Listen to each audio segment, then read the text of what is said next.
You're good. How's it going, guys? Coach Dan here at the Omoplata Jiu-Jitsu Academy, and today we're going to go over a submission hold that a lot of people who kind of are not necessarily familiar with Brazilian Jiu-Jitsu or with MMA have asked me about in their first few classes, and guys on the forums are talking about and things like that. And for me, this is a move that seems almost self-evident, but a lot of people have a lot of the details wrong. This is one of Royce Gracie's most popular submissions back in the early UFCs, when everybody was like, oh, what's all this crazy grappling stuff? He used to do a technique called the rear naked choke, or the Mata Brazilian.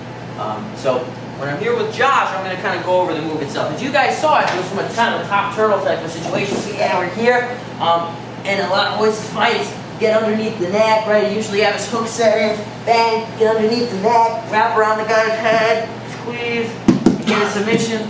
And oftentimes he didn't let go of the guy in enough time, but you know, he still worked it anyway. So a lot of people kind of see it almost as similar to like a sleeper hold, but they get a lot of the grips wrong and a lot of the nuances wrong. So I kind of want to clear that stuff up and really show some light on some of the details of one of Royce's best subs from the early UFC. So I'll have Josh sitting up here. I'm going to go over the details. Rear naked choke itself is going to involve my arm underneath Josh's neck, of course. My hand on top of my own bicep, or my own shoulder here, and this hand behind Josh's neck. A lot of people mess with the details and end up grabbing over the tricep like this. This is cool. Maybe I could squeeze Josh, but he can pull my hand down. No problems at all. So I need to lock my hand into this nice frame. Another thing I think a lot of people kind of have mistaken when it comes to this technique is they'll finish it like they're trying to pop the head off a dandelion. They'll finish it like that, like ripping up, and like they move their head away and they just kind of stretch like this with their arms. Like, look at it like this to try to get a finish. Right? Pushing with the hand on the back of the head or the top of the head like this, trying to kind of crush the guy's head. Yeah, again, this is going to open up opportunities for Josh to pull my hand down to rescue his own neck. And at the same time, when I move my body away, I actually kind of loosen things up, more so than tighten them up. So, nuances of making this work. First and foremost, when I first get underneath Josh's neck, I'm going to dive with the blade of my thumb here, so kind of like this little crook of my thumb, and I get underneath his jawline from the side a lot of the time, unless I come straight in. And I want to trace my arm, and I want to go through as deep as I can. So I don't want to just kind of be here. I want to really make sure I'm all the way snug. So that the inside of my elbow here, the elbow pit, is nice and flush on the front of his neck. Boom, here. This with one arm should already be uncomfortable.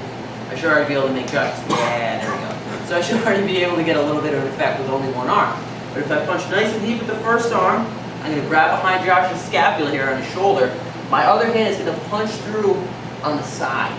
So I'm not actually going to bring it up and over Josh's neck, because he's going to grab it and defend it, and I'm not going to choke him. That's going to be annoying. So from here, I bring my hand on top of my other hand, shoot it behind. Notice my choking arm is now grabbing the bicep on my non-choking arm, my second arm. And from here, I'm not focusing on pushing forward. I have the knuckles of my second hand on the base of Josh's skull, not on the top, on the base of the skull, and my head is brought in nice and tight. Now go rescue your neck, Josh. Pull it out up on my hand. Yeah, it's impossible. Even if you did get a grip of my hand, you can't pull it through my own head if I keep my head nice and tight. Not to mention, this hunkering forward really makes the submission snug. So when I come in here, boom, I hunker forward. Now, from this position, there's all kinds of different mechanisms. Some guys like to pinch their elbows together. Some guys like this whole pushing with the tricep, which I think is kind of a weak finish. I'm going to drive my head into the back of Josh's head.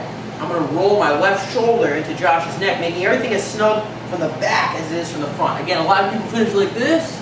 I want my head and my shoulder to be really tight in the back of his neck too. I want to form a really, really secure cylinder. Boom, boom. I'm here. My head is driving in. My shoulder is driving in. Now what I do is I bring my elbows down into his chest, and I roll them back like this. I engage my lats, my scapula. So I'm here. Boom. Again, shooting in from the side, not giving Josh an opportunity to defend. Shooting right in from the side. Heads in tight. Nice and easy for the finish. You get this up. Okay? So hopefully those are some cool details for you guys to kind of clear up a sub you've seen from the first UFCs to the current one. Still one of the most popular subs out there. So hope that helps, and look forward to seeing you guys in some more submission videos.